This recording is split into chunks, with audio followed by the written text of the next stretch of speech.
leaned back in his chair at the tavern, lifted his mug, and gave the room that look he always gave right before a good story. So then, you lot want to hear what happened at the king's castle, do you? Good. Because this one has blood on the marble, ghosts in the dark, and just enough bad choices to make it worth telling. It started proper enough. A royal letter came sealed with the king's mark and delivered with all the weight and ceremony such a thing deserves. The summons called for Akko the scribe, Gunnar Steelbeard, Melikar, Nyrix, Seraphiel, and W.K. Aura to appear at court at once. No feast, no celebration, no smiling servants with silver trays, just a direct request for help from the crown itself. They were brought into the king's court, and there the king laid the matter bare. Murders had taken place inside his own castle, not in the streets, not in some forgotten alley, inside the castle walls. The bodies bore signs of undead attack, and 2 nights passed. His daughter had been taken from her chambers without warning and without any clear sign of how her captors entered or escaped. The king believed the source of it all lay beneath the castle, in the ancient Royal Sepulchers. He needed warriors, not courtiers. He needed people willing to walk down into the dark and drag the truth back out of it.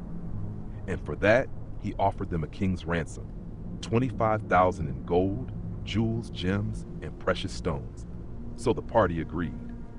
They were escorted deeper into the castle by the king's own guard, and that was the first sign that things were worse than rumor said. As they moved through the halls, they saw servants on their hands and knees scrubbing blood from the floors. Others wiped it from the walls, from the legs of tables, from frames around paintings, from carved stone and polished wood.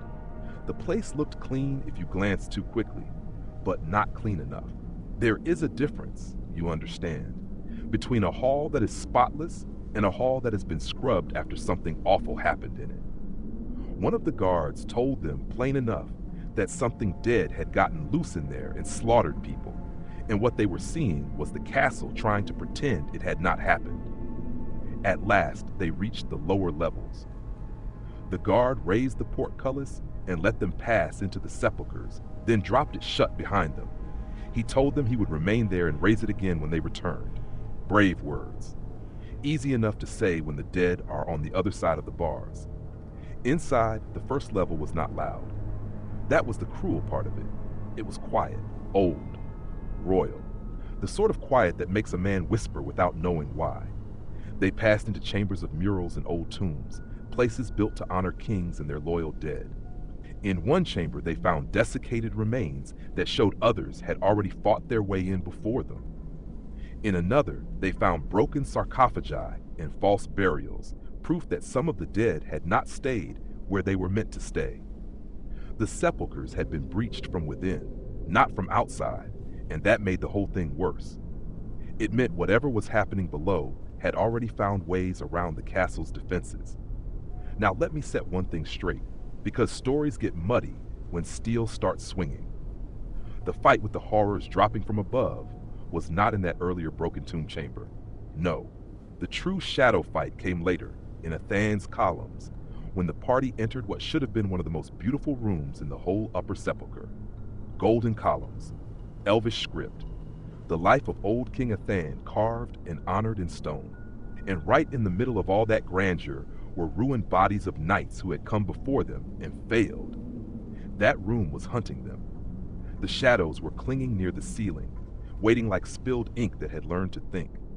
When they struck, they came fast and wrong, falling from darkness and slashing with claws of cold night. The room turned from a memorial hall into a killing ground in a heartbeat. Steel rang, spells flashed, and every shadow seemed to move where light should have pinned it. The party fought hard there, and they won, but not before learning that the dead below were not all mindless shamblers. Some of them stalked, some of them waited. After that came Athan's crypt, the resting place of the first king. That is the royal chamber you are thinking of, though not the current king's room above. Inside were 3 richly decorated sarcophagi. 2 had already been emptied by the corruption spreading through the sepulchers, but Athan's own coffin still held a prize. When they opened it, they found a fine enchanted blade, a weapon of old royal power, a luck blade, no less. And here, my friends, is where a man's courage and his judgment sometimes stop walking side by side. because Akko the scribe, clever little fox that he is, took the blade, quietly, quickly, and now he is holding on to it and trying to work out how to leave a royal castle with a dead king's magic sword without anybody deciding that sounds a great deal like looting a tomb. Which, to be fair, it does. The party pressed on and found the stair down, where more evidence of the failed royal expedition lay waiting. The dead knights who had escaped the shadow chamber had not made it far. They had been cut down near the descent, trapped between the evil above and the evil rising from below. That was the end of the first stretch. Then they went deeper. On the next level, they found the Chamber of Haradik, and that place was different from the others. Simpler, plainer, but holy. It was protected by divine magic, old and strong, the kind laid down to keep corruption at bay. When they opened the sarcophagus there, they found Haradik's body still preserved, still whole in a way that felt wrong after so much ruin around it. Not dry bone, not dust, still held together by the warding laid over the place long ago. The protection was working, or had been. But even there, the pressure of the evil below could be felt. The room had become a kind of last clean breath before the rot deeper in. And then they went west. That was where all hell broke loose. The West Hall was no ordinary passage. It was a killing corridor, lined with hidden crypts and dead things waiting in the walls. When the battle came, it came hard. Mummies, wraiths, worse things behind them. Grave-born terrors pouring from hidden places like the Sepulchre itself had decided to devour them. The air turned foul with old dust and death magic. The mummies came forward like ancient judges, wrapped in rotting linen and carrying centuries of malice with them. The wraiths slid through stone and shadow, cutting at the party from angles no shield was made to stop. It was in that battle that Akko fell. Drained nearly to death by one of the ancient dead, he dropped in the middle of that cursed fight, while the rest of the party scrambled to keep the line from breaking. Melikar held the front in a storm of steel. Gunnar fought like a forge, given legs, hammer, and craft turned into survival. Nyrix carved into the enemy with the kind of fury that makes men either legends or corpses. WK Aura poured force into the fight like he meant to break the whole hallway apart if that was what it took. And Seraphiel, bless that one, stood at the center of the ruin and kept hope alive long enough to drag Akko back from the edge. When the spell landed and breath returned to him, it was the kind of moment men remember all their lives. One heartbeat, he was gone. The next, he was coughing his way back into the world while undead were still trying to kill them. They survived, barely.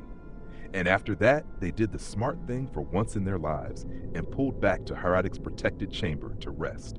Not comfort, understand.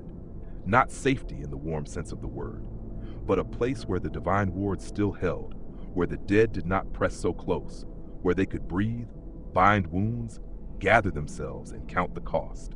Once they had rested, they pushed west again and found more undead waiting for them. Another hard battle followed. Strong foes, dangerous foes, but not as crushing as the slaughter in that first West Hall. They had their footing by then. They knew what kind of place they were in. They hit harder, moved smarter, and this time they came through without losing one of their own. And when it was done, they made the wise call. They had cleared blood and death from two parts of the sepulchres, but the deeper evil still waited below. 3 more levels remain, 3 more descents into royal graves, buried history, and whatever horror is strong enough to wake the dead beneath a king's own castle.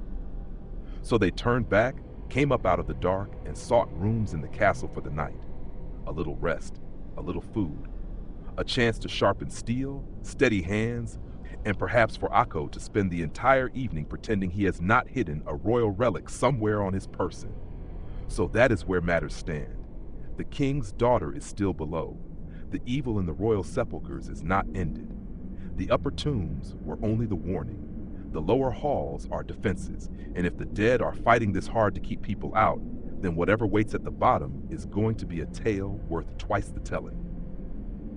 Dar took a long drink, wiped his mouth with the back of his hand, and gave a crooked grin. And if they do not die down there, I expect I'll be the one telling you how it ends.